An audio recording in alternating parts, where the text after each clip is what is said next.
Oh, welcome to this edition of the Yahowah Blog. I'm your host, Craig Winn. We're going to complete our series, this episode of Sukah. This is the 8th day of Sukah. It is a Shabbaton. It is symbolic of camping out with Yahowah forevermore.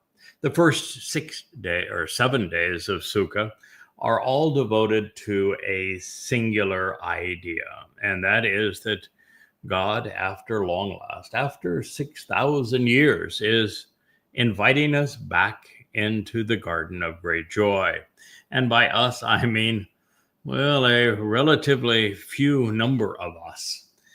The only ones who will be invited in are those who have capitalized upon Yahweh's offer through his beloved son, Dowd to David, who fulfilled Pesach, Matsah, and Miqrah so that we might live, so that we might have our guilt, particularly religious and political corruption, expunged from us, and so that we might be part of the covenant family, enriched, and empowered by God.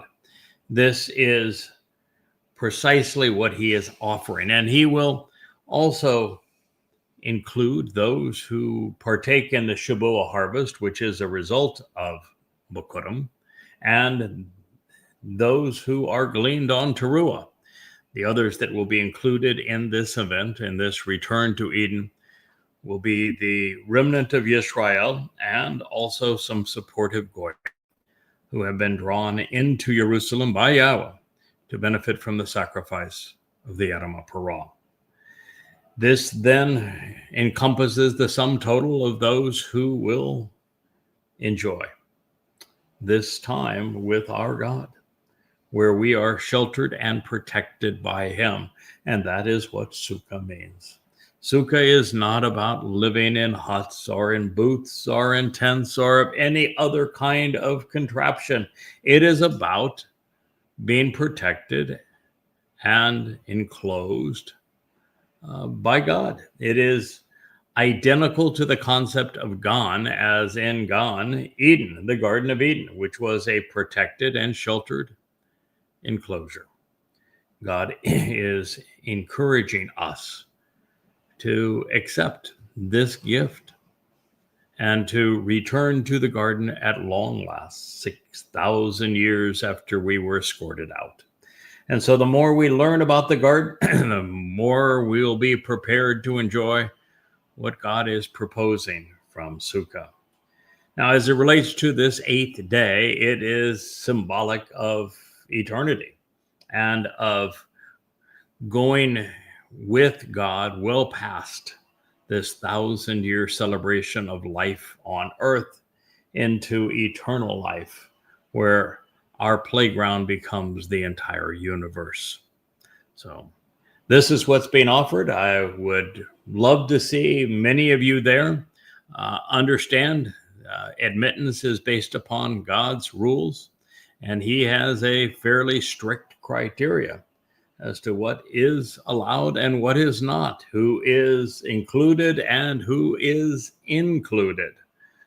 And of course, this begins by recognizing and cherishing Yahweh's name, by accepting and embracing all that Yahweh accomplished through Dowd, his beloved son, when he fulfilled Pesach, Matsah, and Miqrah in 33 CE, year 4000 Yah.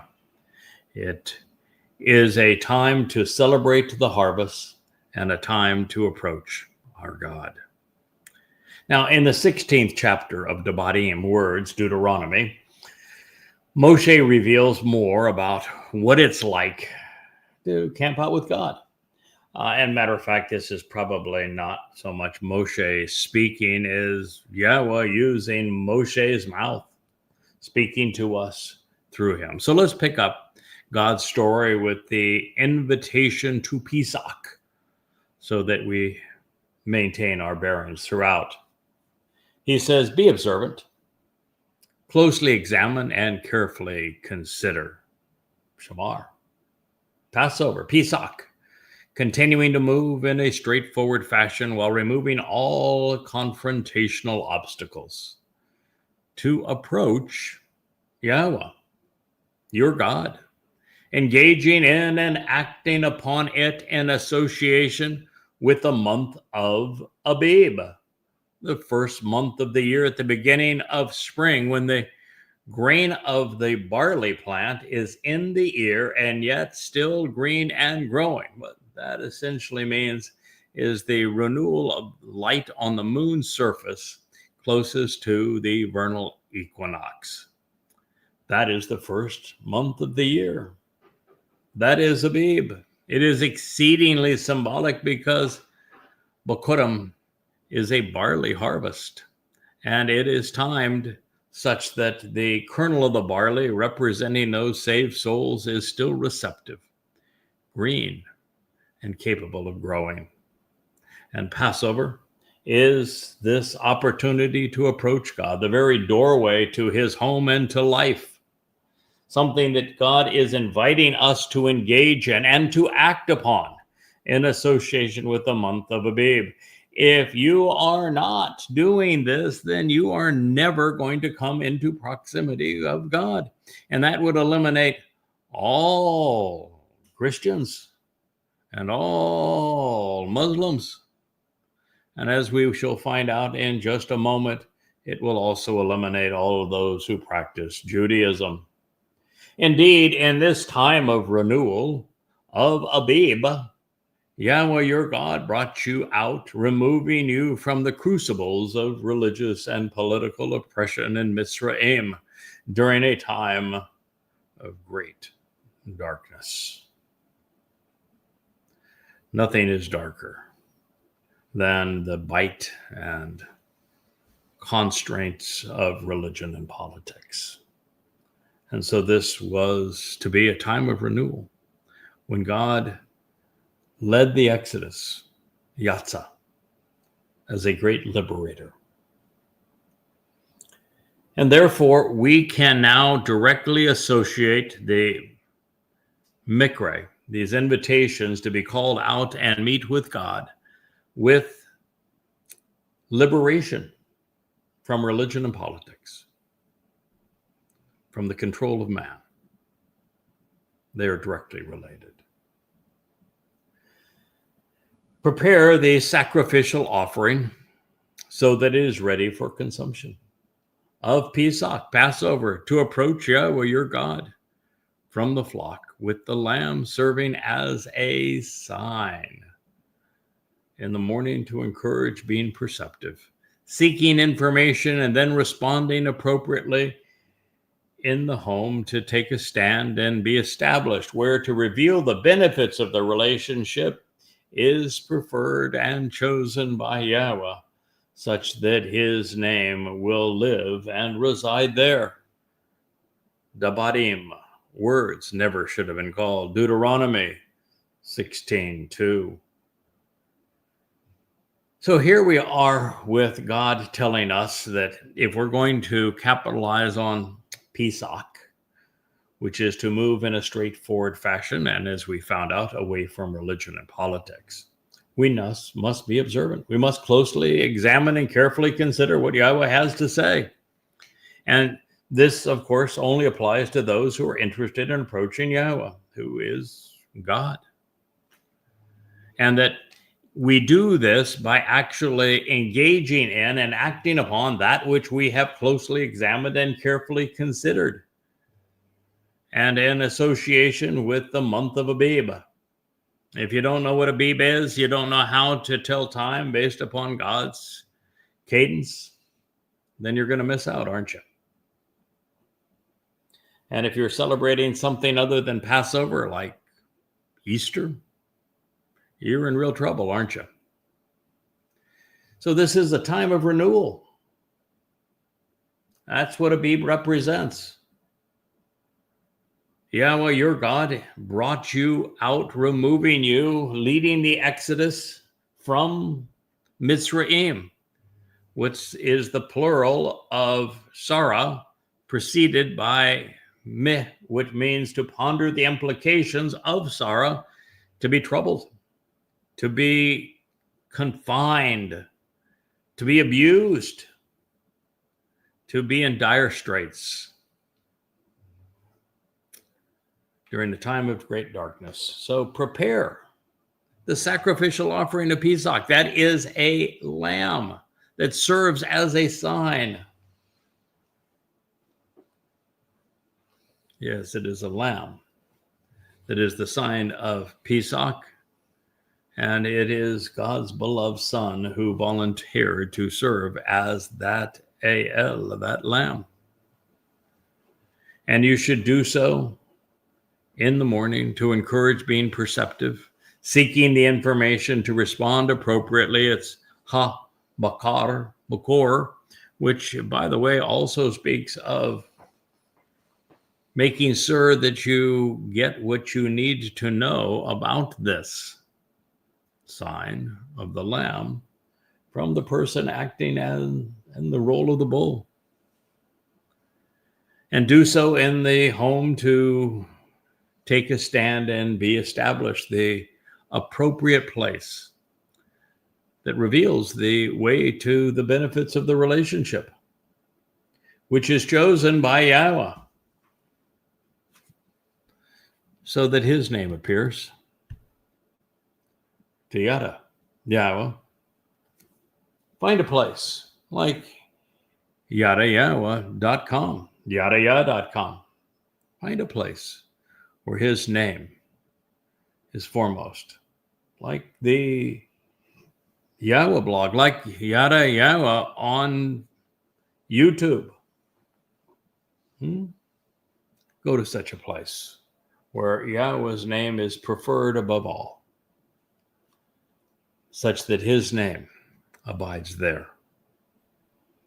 Every place that we tread, you will find Yahowah's name. You should eat it in association with yeasted bread. Oh my goodness. And so there is a direct correlation between Passover and Chamets. And so it says, you shall not eat it in association with yeasted bread. No yeast at that time. For 7 days, you should consistently consume it with matzah, unyeasted bread. So the lamb is to be nourishing of those who are in observance of Passover, but without the presence of Chamets, which is something that is soured and embittered, cruel and ruthless, oppressive in nature, as a fungus that permeates everything. Because for 7 days, you should consume it consistent with matzah, which is not just unyeasted bread. Matzah is the name of the most important of all Miqrah. It's the most essential, the most set apart. And so here we find that Passover, which provides life, has to be enjoyed in association with matzah and has to avoid Chamets yeast. Why? Because yeast is the very problem. Do you know someone who is named embittered, who is rebellious? Would be Miriam, wouldn't it? Moshe's sister. That's what the name means. And she was stricken with leprosy by God because she wanted to take the religious approach that the rabbis have taken, that they too speak for God. And God said, no, you don't. There's also the waters of Meribah, based on that same word, where the children of Yisrael were so obnoxious with God that he essentially gave up on them. Yeast is this souring and embittered, ruthless, oppressive fungus that is being also associated with the very place that the children of Yisrael were withdrawn. he wants you to withdraw the Chamets because you were drawn from Mitzrayim. So Mitzrayim, this place of religious and political oppression, is what God drew his people away from. And to commemorate that, we are to remove yeast from bread. Chamets. They are equivalent. The Chamets is religious and political oppression. Now, we do so for 7 days. So you should consistently consume it with matzah. Matzah. It is the bread of affliction and oppression, of persecution and harassment, and having been forced to bow in religious subjugation. Oni is a really bad term. What it's saying is that I want you to know that matzah is about affliction and oppression. It is about persecution and harassment. It is about being forced to bow to religious subjugation because God despises these things. And it is this fungus of religion that has caused people to suffer in this way, to be subjugated by religion, particularly as Christianity did to his children, that is so so oppressive, that God says, it's that stuff that I'm removing. And I want you to understand that by consuming this, that is what you're removing. I want you to have an appreciation also that my beloved son, Dowd, his Nephesh soul, would be afflicted and oppressed, persecuted and harassed because he was willing to carry your guilt into Sheol to deposit it there. And so God is reminding them, yes, that matzah is all about the fact that for indeed you were brought out and taken away, withdrawn and removed from the realm of religious and political oppression, Mitzrayim, with a sense of great urgency.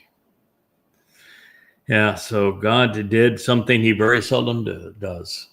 With a very firm hand, he was resolute in removing his children, the Hebrews, the Israelites, from Mitzrayim, because what he recognized is that they did not know enough at this point to make an informed decision, and that he had to get them out of there or they would have been obliterated by that religious and political cult, that nation of abuse.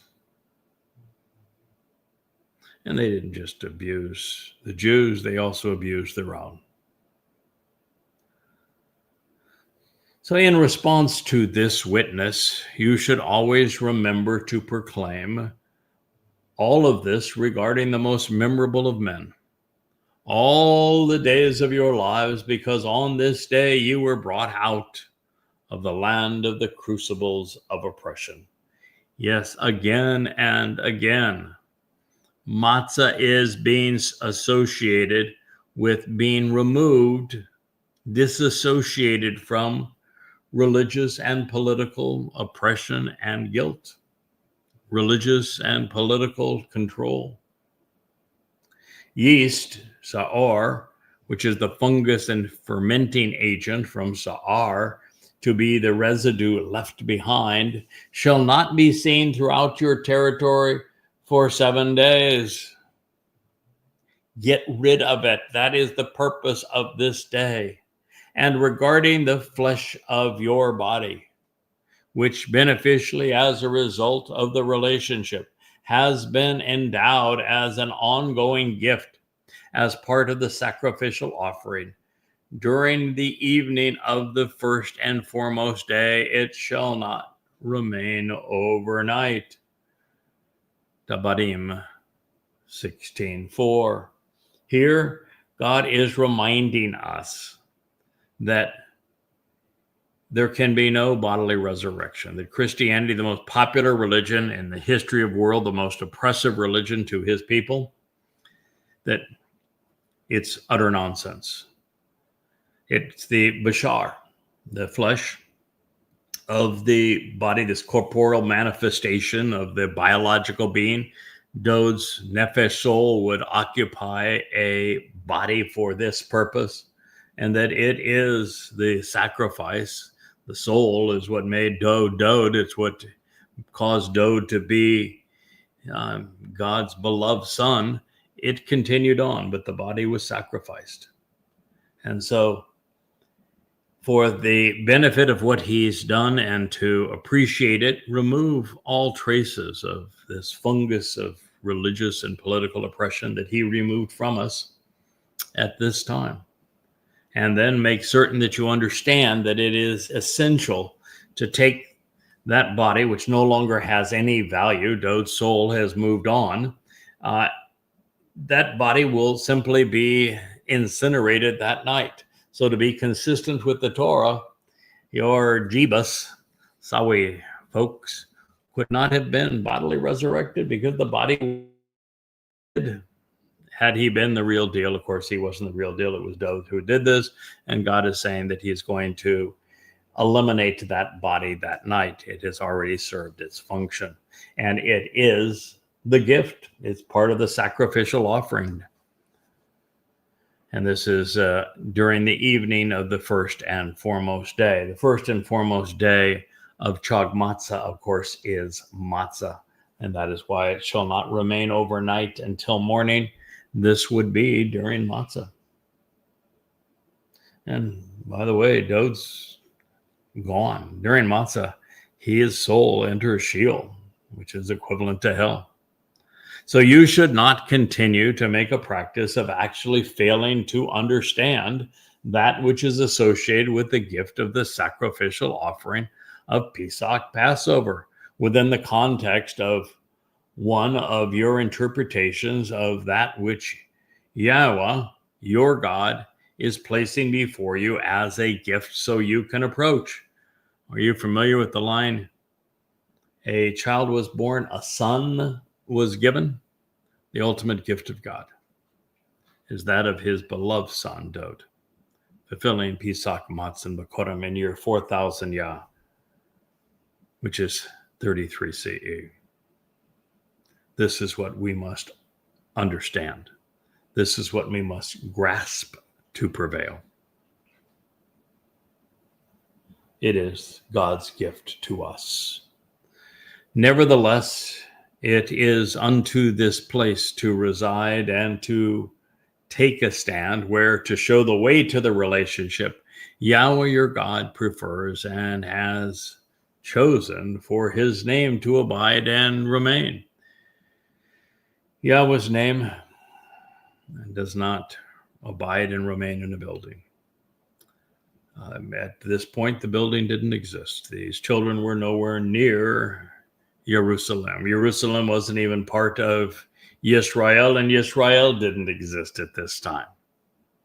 There was no temple. There was no Temple Mount at this point. There was no city of Dowd. There was no Jerusalem. And so God's not addressing a city or a building at this point. He's talking about the place where his name resides. How about here? How about in the covenant family? How about in the Yahowah blog? How about at yadayah.com? How about any one of those places? How about all of those places? How about in his beloved son, Dowd? We are all a place where Yahowah prefers and has chosen for his name to abide now and forevermore. This is where you should consistently offer the sacrifice associated with Pesach. In the evening, as the sun goes down at the appointed time of the eternal witness and the restoring testimony, when you were brought out of Mitzrayim, serving as a metaphor for societal, religious, political, military, and economic oppression. Mitzrayim, Dabadim 16:6. You shall cook it and eat it within the location which Yahweh your God chooses concerning it. And you should turn to face him, entering his presence and appearing before him in the morning to encourage, being perceptive and discerning, seeking the information which is available, and then respond appropriately, even to the bowl. Yes, we come out in the morning following Pesach, which would be Matsah. And we need to appear before God because this thought is exposed to God. Now that our guilt has been removed, we should feel very comfortable in his sight. Then go to your brilliant dwelling and home, your brightly shining encampment and household. OL 16:7. This is the only time associated with a Moed Miqrah that God speaks of going to a tent. And what he is saying here has really nothing to do with the tent. So Sukah cannot be living in tents if the only mention of tent is associated with what is really Matsah, the morning after Pesach. And what the concept here is that after you become immortal, as a result of what Dowd has accomplished on Pesach, you become perfected by God, your guilt removed on Matzah, so that morning you can appear totally exposed before Yahweh, and you're brilliant, you're shining, your home is God's home. That's what he's saying. You're enveloped in a shimmering covering of light. 6 days you should actually and consistently consume matzah, unyeasted bread. Now, from that point on, it would be 6. Otherwise, it's 7 overall. And on the 7th day, come together for a celebration to approach Yahweh, your God. So there is no reason to perform the service of the Malaka, this spiritual counselor and heavenly messenger. Devarim 16:8. God is presenting that 7-day celebration of Chag Matzah as 6 days plus 1 day to drive home the concept of man who is equated to 6 because he was born on, they're conceived during the 6th day, plus God who is 1 equals God's idea of perfection of 7. And so this matzah, unyeasted bread, is for our benefit. And for us to recognize that that 7th day is a celebration. And it's all so that we're prepared, becoming immortal and perfected, shining brilliantly and covered to approach Yahweh, our God. And because you are receiving this notification and this explanation from the Malaka, from this messenger and spiritual counselor who is infused with the 7 Ruach spirits of Yahweh, you don't need to do his job. The Malaka's job is being empowered and enabled by God himself for this purpose. So you should consistently recount the written documentation communicated on how to relate to 7 and 7 sevens, the promise of 7, and thus weeks, Shabuwah, as it pertains to you, beginning from bringing the sickle, this implement for liberating, separating, and gathering the standing grain, that which is upright, firmly rooted, from whom to stand upright and rise, to be ratified, confirmed, and established, then raised. begin to recount the written word regarding 7 sevens, because this is the Miqrah. It's a time to read and recite the very word of God. So God reminds us, begin by recounting this written word regarding the promise of 7, the Bodily 16:9. Then you should act upon and engage in the festival feast of Shabuwah, to approach Yahweh your God with something that works as a solvent to cleanse an appropriately affordable portion from a os, an ultimately insignificant and essentially otherwise workless but invisible and dissolvable substance, voluntarily offering of one's own initiative, of your hand, which to demonstrate the way to benefit from the relationship you can actually and consistently give, when compared to how in this relationship Yahweh your God continues to bless and to adore you. The Bodily 16:10. God is offering us more than we can imagine, and he is not expecting a lot in return, but he is expecting something. He is, first of all, expecting that we're going to act upon and engage in Shabuwah. It is 7 sevens plus 1 after Matsah, or just 7 sevens, 49 days after Bikurim. It is a celebration of all things related to 7. It is the middle of the 3 times each year that we meet with God. Its purpose is to approach Yahweh. And we approach Yahweh cleansed with the solvent. We recognize that there is a voluntary offering of someone's initiative, of free will contribution and donation, demonstrating one's being willing to volunteer for this mission, serving Yahweh and those being harvested in this way, of your hand, which is to demonstrate the way to benefit from the relationship.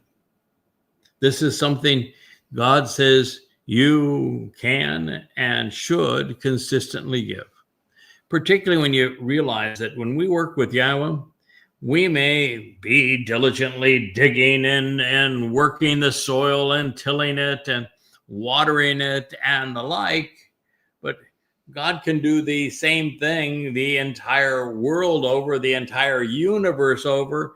He is just much better equipped at it than we are. And what he returns to us is so much greater than what we offer him, because God continues to bless and adore us, all for the benefit of this relationship. You can genuinely rejoice and be glad in the presence of Yahweh, your God, you and all of your sons and daughters, your male and female employees, the Loi, those who to benefit from the relationship are in your communities, and those of different ethnicities and cultures, the orphan, and those who are lonely and isolated, along with the widow and those who are forsaken. Now, I want to be a little bit careful here, because if you're going to be exacting in this, every item on that list was singular. And your son and your daughter. So for the one coordinating this harvest and making this free will contribution on behalf of the beneficiaries of Shabuwah, it is said that he has a male and female offspring. Now, this would not be biological, but instead 2 people who have directly benefited from what he has offered in terms of knowledge of this covenant family, and have become his spiritual sons and daughters as a direct result of what he has born in them. So there is someone who is a son someone who is a daughter, someone who is a man, and someone who is a woman who are co-workers. Now, it's also likely that the son and the daughter are also co-workers. And so we have so far 2 women and 2 men who are engaged in this covenant. There is a uniter, Eloi, someone that kind of keeps everybody together, working harmoniously. And then there is those, or the one who, for the benefit of the relationship, is in your community of a different ethnicity and culture. There is a Gor. So after the one who is the kind of the coordinator or the Loe in this regard, there's going to be someone who stands out distinctly as a foreigner who is sojourning with the Yisrael. And then there is an orphan, someone who came into this relationship whose father and mother were not covenant and were not particularly close. They have left this individual such that he now needs his heavenly Father. He needs to be part of this covenant family. And he represents someone who might be considered otherwise lonely and isolated. And then there's the widow who has been forsaken. So all of this is such that these individuals want to be led, such that he and she are on the correct path in your midst, standing up at the place which to show the way to receive the benefits of the relationship Yahweh your God chooses for his personal and proper name to dwell and reside. Now, these 8 individuals appear again during Sukah. So they are likely those who are going to assist Yada and Elia, the bull and the goat. Prepare for Dowd and Yahweh's return, and then who are going to work collaboratively going forward in Sukah to educate and serve the mortal remnant of Yisrael who has entered the garden, as well as administrate over the Goyim workers who will be part of that community. You should remember that you were slaves, that you had no rights in the religious and political oppression of Mitzrayim. Therefore, you should be especially observant, Shamar, so that you act upon and engage in that which is associated with these inscribed prescriptions for living, which cut you into this relationship. Pay attention to what God is saying, in other words. He is not going to change. These are engraved prescriptions for living. There is no eraser for these. They are chiseled in stone. And so you should actually engage by continually participating in the festival feast of Sukah. So here we go. We've done Chag Matsah, and from Chag Matsah we did Shabuwah, and now we're in the Chag Sukah, the festival feast of Sukah, on your behalf, which is for our benefit, for 7 days, when you gather in your harvest, which occurs on Teruah, the first day of Chag Sukah, from your threshing floor, where the kernel of useful and pure grain is separated from the chaff, and from your wine press. So this is the comparison that Yahweh wants to make, the prescription that he would have us perceive to understand the difference between man's world and God's realm. It is Mitzrayim versus Chag Sukah. And the choice is to be made with our eyes and minds open, such that we are observant, that we're prepared to act. even to engage in a relationship as Yahweh intended, should we so choose. To appreciate this contrast with man, we have Mitzrayim, the constant erosion of freedoms and the degradation of rights through political and religious institutions, in addition to economic and military influences. While there have been a few fleeting moments of liberty, the constant and unrelenting drumbeat of civilization has been to control. And the methods have been many, including the demonization of others, leading to invasions, genocides, and conquests. Man has also imposed economic caste systems, which have been ubiquitous and debilitating throughout human history. For the past 6,000 years, kings and khans, emperors and pharaohs, Caesars and czars, generals and dictators have imposed their will on everyone else, suppressing all dissent. God says, I don't want any part of that nonsense. I'm here to liberate you. Now, the methods have changed somewhat today. There are many echoes still of the past. Monarchical and maniacal dictators rule the Middle East. The world's most populous nation, China, is a communist dictatorship, wherein the 93% who are not party members are no better off than slaves. More than 1 billion Roman Catholics swear allegiance to their Pope. The second most populous nation, India, still has a restrictive and penal caste system. I think India may have actually passed China just recently in population, but their caste system is repressive. And Western democracies have become much more socialistic, more controlling, with state influencing almost every aspect of a person's life, indoctrinating their children into compliance.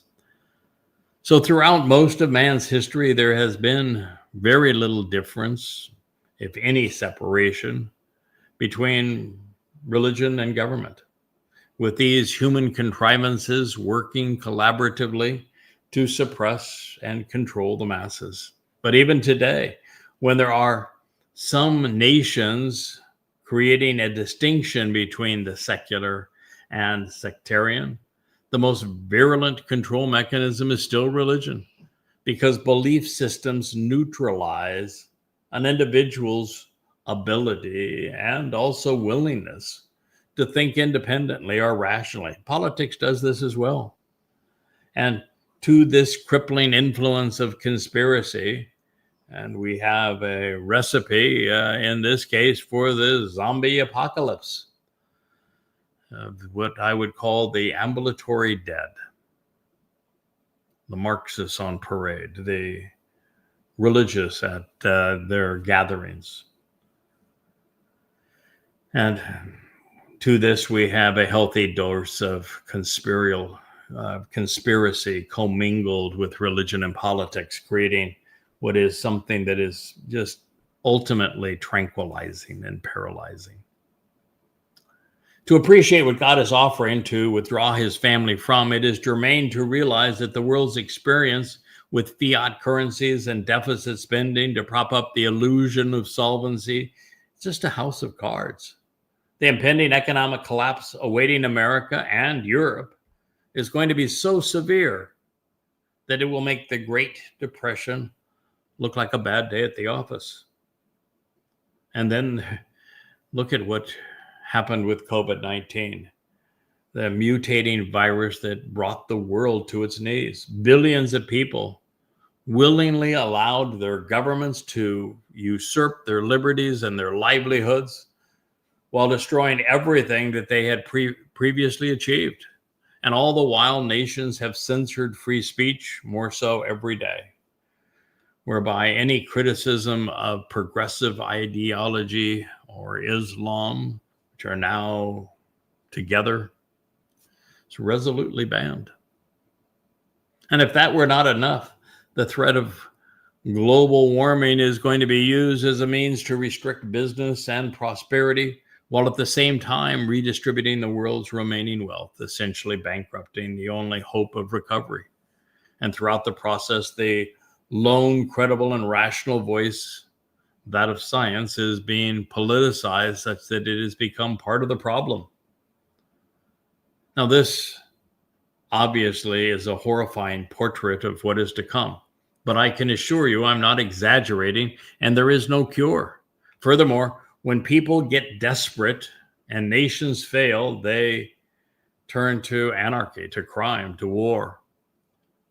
The irrational justification for riots and looting spurred by conspiracy, and the case, for example, of Black Lives Matter, quickly spread globally. Seeking someone else to blame for unfulfilling lives is why people the world over clamor for revolution and for war. While Israel will be their initial target, as we have seen, this interwoven fabric of alliances will turn Sunni against Shia, Europe against Russia, the United States against China, and billions will die.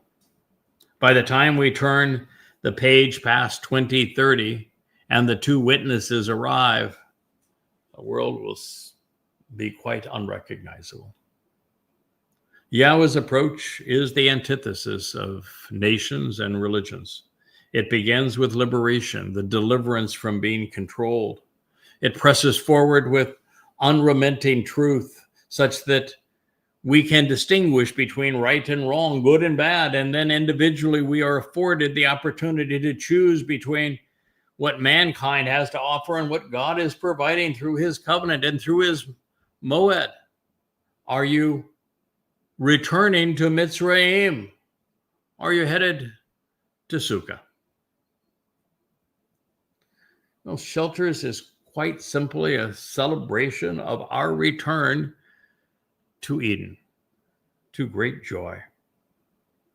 The threshing floor is symbolic of grain without chaff, those who have emerged from the grinding pressures of a collapsing world into the covenant. Likewise, the crushed grapes turn to wine, the chaff is blown away, the pits of the olives perish, all while that which God values is brought into his protective garden.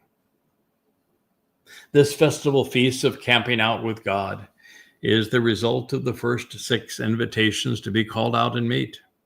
Spared from death on Pesach, Passover, perfected from our religious and political crimes on Unyeasted Bread, we're adopted on Bokurim, firstborn children, also enriched and empowered.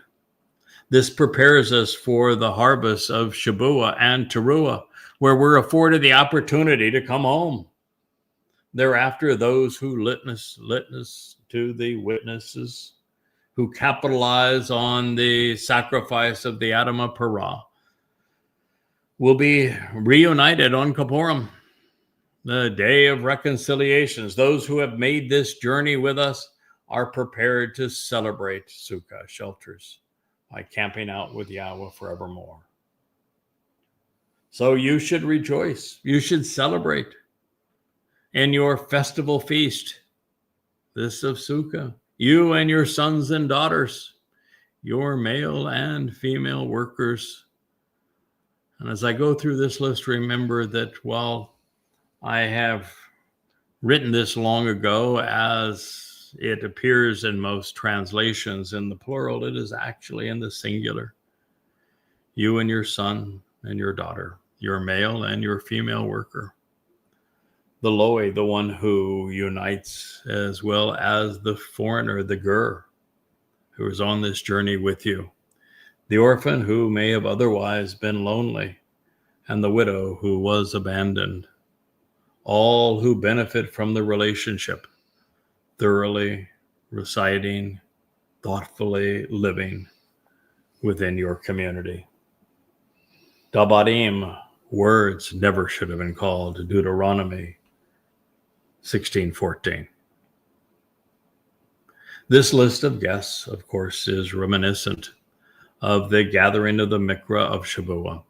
So in a very real sense, this family reunion is aided and abetted by select individuals who have gathered to serve alongside. The celebration is to be multi-generational. Yes, there will be mothers and fathers. There will be sons and daughters. It will be gender inclusive, and that is something neither rabbis nor imams allowed. It is clearly binary. There is no hidden pronouns. You don't get to choose it. You are he or she, not something of your imagination. And that, of course, is in opposition to the progressives. By the time we reach Sukah, we are home, which means that the Loe who helped us navigate along the way to unify us with God's testimony are also entitled to a staycation. Even the Torah, which brought us together, is going to be replaced with a lowercase Torah, written the same way, just with guidance designed to help us journey safely through the dimensions, universe, and time. Well, Goyim have been ostracized, except those whose attitude and aptitudes are well suited to work during this time. Yehudim, who have been abused throughout history, will be the focus of this event, and with them will be a ger, one who has journeyed with God's people, carrying his testimony, and he is invited to stay. The covenant family will continue to be multi-ethnic, which is a blow to the woke mentality of racial division and a very difficult and bitter pill for the practitioners of Judaism who believe only Jews matter. Fortunately for the orphan, who has long served as prey in the Roman Catholic Church, the tormentor will have gone the way of the dinosaurs. They will no longer be fatherless or homeless, neither isolated nor secluded. Those outside the mainstream of society, those cast aside and forsaken, this one will be received with open arms. And this spells an end to sexual harassment. Men will no longer prey on women. The common denominator among these guests are that they will have all sought to have benefited from the covenant relationship and have contributed to it in a meaningful way. They will all be thoughtful and reasonable. The irrationality of religion is something that they will leave very far behind. Now, since Sukah in particular is a prophetic picture of eternity, it's depicted as a party, as a festival feast, as a time to have fun, to celebrate in our relationship with God. While relatively few find their way in, those who do will represent the full spectrum of humanity. Among the partygoers will be men and women, boys and girls, rich and poor. The campers will come from all around the globe in a rainbow of races. Especially important to note is those who have lost their temporal family can be part of God's eternal one. As Yahweh's adopted sons and daughters, we become brothers and sisters. Yahweh created the universe and then humankind for a single purpose, and this is it. Eden is to be our garden party. But for this celebration of life and relationship to be based on love rather than compulsion, there had to be free will, along with an alternative to God's companionship. And that is why the tree of the knowledge of good and bad was necessary then and is necessary again, so that those who now consume it will know how to yada Yahweh and it will direct them back to the tree of lives in the middle of that garden. Now, beguiled by Satan, deceived, Yahowah, who was easily played because she wanted to be a mother goddess, she chose very poorly. She twisted Yah's testimony, and then she lured Adam in by handing him the fruit. And so it's time that we resolve all of that and that we return to the intended purpose of this relationship. So God says, celebrate for 7 days along with Yahowah, your God, in the residence, in the standing place, in the home, in the dwelling, in the location, in the site, which to show the way to benefit from the relationship Yahowah has chosen and prefers, because Yahowah, your God, will kneel down in love for your benefit to bless you. Devarim words, Deuteronomy, which is what never should have been called, 16:15. Celebrate this relationship. I can't emphasize this enough. Dowd knew this, which is why he partied so hearty with God. He was very comfortable in Yahweh's presence, as we should be. We need to develop a relationship with God that is not based on the controlling and depressing nature of religion, but is instead based upon celebrating every moment of this relationship with our Father. And we do it symbolically during Sukah for 7 days, plus the 8th day for eternity, all spending quality time with God in the very place, the site, which to show the way to benefit from the relationship Yahowah has chosen, the place he prefers, even with his chosen one.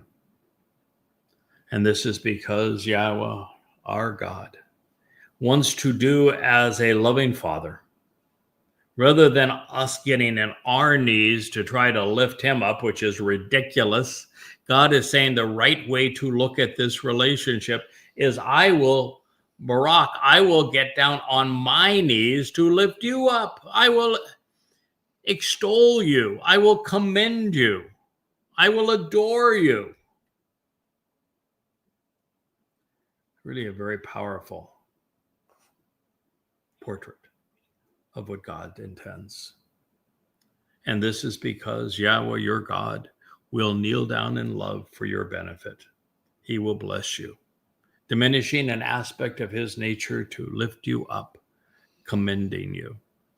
And all of your endeavors, all of your explanations, and all that you provide of value, your logical thinking, your understanding, your profound insights, your reasoned speech, your discernment, as well in all of the work that you have accomplished under this influence.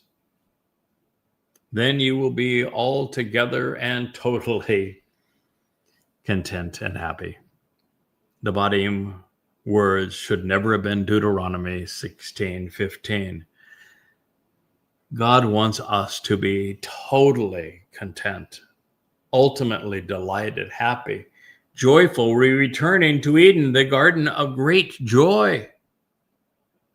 And he is going to lead us to this place by lifting us up for our benefit.